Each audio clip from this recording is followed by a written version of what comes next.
মাটি ও পানির স্বাভাবিক উর্বরতায় বা সার প্রয়োগের ফলে কোনো জলাশয়ে মাছের যে খাদ্য উৎপাদিত হয় সেগুলোই প্রাকৃতিক খাদ্য, অর্থাৎ যে সমস্ত খাদ্য পুকুরে জন্মায় সেগুলোই মাছের প্রাকৃতিক খাদ্য। প্রাকৃতিক খাদ্য মাছের দ্রুত বৃদ্ধি এবং সুস্থতার জন্য খুবই প্রয়োজনীয়। সব ধরনের প্রাকৃতিক খাদ্য খালি চোখে দেখা যায় না, পানির রং দেখে চাষিকে বুঝে নিতে হয়। প্রাকৃতিক খাদ্যযুক্ত পানির রং হালকা সবুজ, সবুজ, বাদামি সবুজ বা হালকা বাদামি রঙের হয়ে থাকে। অন্যদিকে পানির রং যদি সবুজ বা বাদামি কোনোটাই না হয় তাহলে বুঝতে হবে পুকুরে প্রাকৃতিক খাবারের ঘাটতি আছে। প্রাকৃতিক খাদ্য দুই ধরনের: উদ্ভিদজাতীয় প্রাকৃতিক খাদ্য ও প্রাণীজাতীয় প্রাকৃতিক খাদ্য। উদ্ভিদজাতীয় প্রাকৃতিক খাদ্য হল অতি ক্ষুদ্র শ্যাওলা। এগুলো উদ্ভিদ কণা বা ফাইটোপ্ল্যাঙ্কটন নামে পরিচিত। আর প্রাণীজাতীয় প্রাকৃতিক খাদ্য হল ছোট ছোট জলজ কীট ও পোকা। এগুলোকে প্রাণীকণা বা জু প্ল্যাঙ্কটন বলে। সার প্রয়োগের ৩ থেকে ৫ দিন পর পুকুরে মাছের প্রাকৃতিক খাদ্য অর্থাৎ উদ্ভিদকণা ও প্রাণীকণা তৈরি হয়। মনে রাখবেন, পুকুরে মাছ এবং প্রাকৃতিক খাদ্য একসাথে বৃদ্ধি পায় এবং এক এক প্রজাতির মাছ এক এক ধরনের প্রাকৃতিক খাদ্য খায়। যেমন কোনো প্রজাতির মাছ উদ্ভিদকণা, কোনোটা প্রাণীকণা, কোনোটা জলজ আগাছা, আবার কোনোটা পোকা বা কীট খেয়ে থাকে।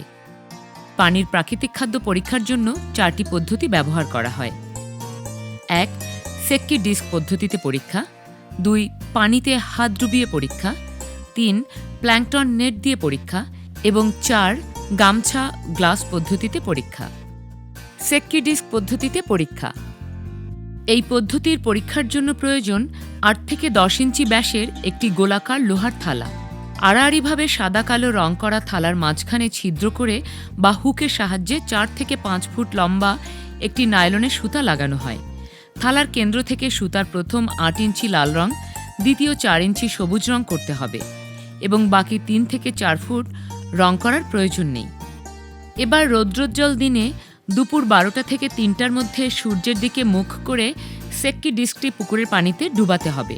একটু ওঠালেই বা ডুবালেই ডিস্ক বা থালার সাদা রং দেখা যায়। এমন গভীরতায় ডিস্কটি স্থির করে ধরে রেখে সুতার রঙের দিকে খেয়াল করতে হবে। সুতার লাল অংশ পানির উপর থাকলে বুঝতে হবে পুকুরে অতিরিক্ত খাদ্য আছে। সুতার সবুজ অংশ পানির উপর থাকলে বুঝতে হবে পুকুরে পরিমিত খাদ্য আছে এবং সুতার রং ছাড়া সাদা অংশ পানিতে ডুবে থাকলে বুঝতে হবে পুকুরে কম খাদ্য আছে।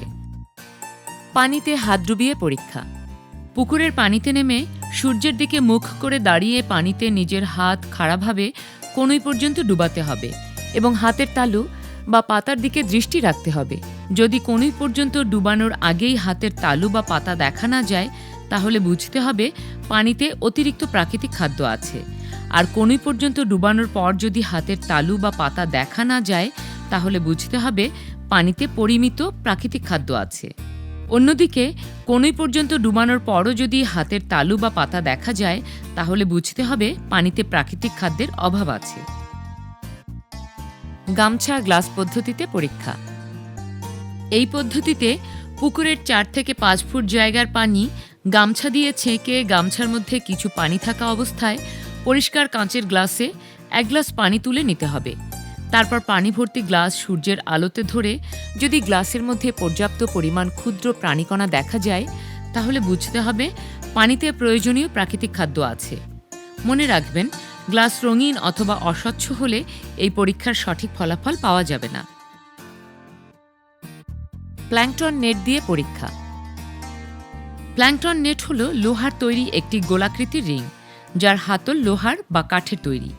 এই রিংয়ে অতি সূক্ষ্ম কাপড় দিয়ে তৈরি নেট আটকানো থাকে। নেটের শেষ প্রান্তে বাঁধা থাকে একটি ছোট কাঁচের বোতল।